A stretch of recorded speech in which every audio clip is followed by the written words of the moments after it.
नमस्ते। आज हम पद विज्ञान या रूप विज्ञान का अध्ययन करेंगे। देखिए, इससे पहले हमने भाषा विज्ञान के प्रधान अंगों का सामान्य परिचय देखा था, जिसमें हमने ध्वनि, शब्द, पद, वाक्य, अर्थ, प्रोक्ति इनका परस्पर सहसंबंध देखा है। इसके बाद हमने ध्वनि विज्ञान का अध्ययन किया है। इसके बाद शब्द विज्ञान का अध्ययन किया है। ध्वनियों से शब्द बनते हैं। अब हम देखेंगे कि शब्दों से पद कैसे बनते हैं। तो सबसे पहले हम देखेंगे कि पद विज्ञान या रूप विज्ञान की परिभाषा क्या है। भाषा विज्ञान के जिस अंग में पद या रूप का अध्ययन किया जाता है उसे पद विज्ञान कहते हैं। यहाँ पर देखिए, पद का अध्ययन किया जाता है। पद या दूसरा शब्द है रूप। पद विज्ञान या रूप विज्ञान में पद या रूप का अध्ययन किया जाता है। तो इसके जो अन्य नाम है वह है रूप विचार या पद रचना शास्त्र। तो भाषा विज्ञान के इस अंग को रूप विचार या पद रचना शास्त्र भी कहते हैं। सार्थक ध्वनियों के समूह से शब्द का निर्माण होता है। हमने इसके शब्द विज्ञान के अंतर्गत देखा है कि सार्थक ध्वनियों के समूह से शब्द का निर्माण होता है और शब्दों में व्याकरणिक परिवर्तन करने से पद या रूप बन जाते हैं। शब्दों में व्याकरणिक परिवर्तन करने से पद या रूप बन जाते हैं। अब यह रूप किस तरह से बनते हैं? तो पहले हम पद अर्थात पैर, पद अर्थात क्या है? पैर। पद का सामान्य अर्थ हम ले सकते हैं कि पैर, और पैर का काम क्या होता है? चलना। तो इस अर्थ में हम ले सकते हैं कि जब ये पद चलने लगते हैं तब वाक्य बनता है। जब ये पद चलने लगते हैं तब वाक्य बनता है। अब वाक्य विज्ञान अगला अंग है, लेकिन पद विज्ञान को समझने के लिए हमें यह समझना आवश्यक है कि पद के चलने से क्या बनते हैं? वाक्य बनते हैं। अब शब्द का निश्चित अर्थ निकलने पर या शब्द वाक्य में चलने पर उसे पद कहा जाता है। अब यह समझने में थोड़ा क्लिष्ट लग सकता है, लेकिन हमें समझना होगा कि इसका निश्चित अर्थ क्या है।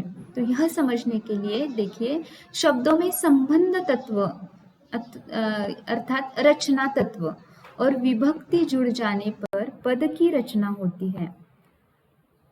शब्दों का प्रयोग हम ऐसे ही वाक्य में नहीं कर सकते।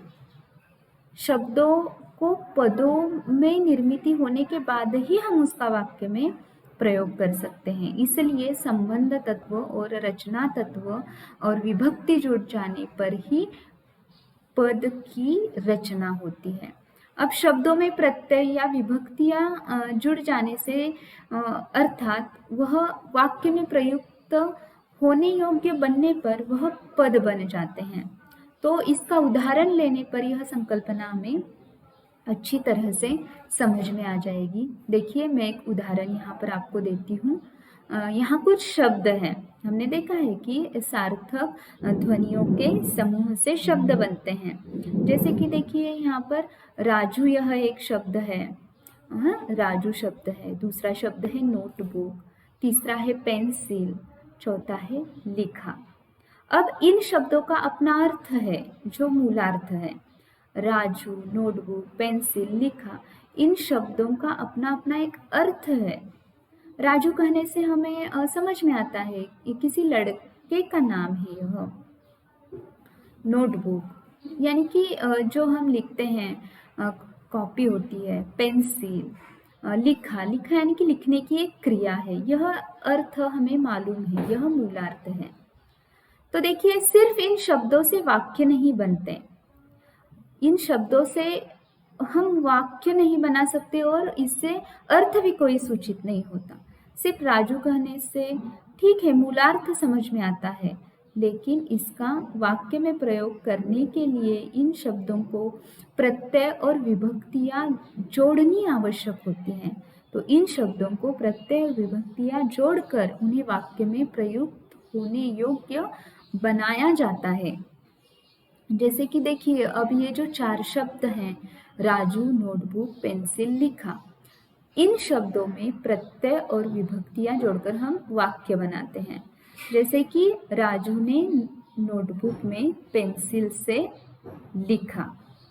अब हमें इस वाक्य से अर्थ भी सूचित होता है कि राजू ने क्या किया, नोटबुक में पेंसिल से लिखा। राजू ने नोटबुक में पेंसिल से लिखा। इसमें शब्द पदों में रूपांतरित किए और उनका पारस्परिक संबंध बना दिया है। इनका पारस्परिक संबंध बनाने के लिए हमें क्या करना पड़ा है, ने, को, से, इन संबंध तत्वों का आधार लेना पड़ा है। इसमें राजू, नोटबुक, पेंसिल, लिखा, यह शब्द जो है यह अर्थ तत्व है और ने, को, से यह संबंध तत्व है। तो पद विज्ञान के अंतर्गत होने वाला जो अध्ययन है, इसमें पदों का विकास, पद परिवर्तन के कारण, पद परिवर्तन की दिशाएं, उपसर्ग, प्रत्यय, विभक्ति, लिंग, वचन, काल आदियों का अध्ययन किया जाता है। तो पद विज्ञान से संबंधित यह अन्य उपघटक है जिसका पद विज्ञान के अंतर्गत विस्तृत रूप से अध्ययन किया जाता है। मुझे लगता है आपको पद विज्ञान या रूप विज्ञान यह संकल्पना अधिक स्पष्ट हुई होगी। जब हम उदाहरण देखते हैं तब पद विज्ञान हमें अधिक आसानी से समझ में आता है। तो इस तरह से आज के इस वीडियो में हमने पद विज्ञान या रूप विज्ञान का अध्ययन किया है। धन्यवाद।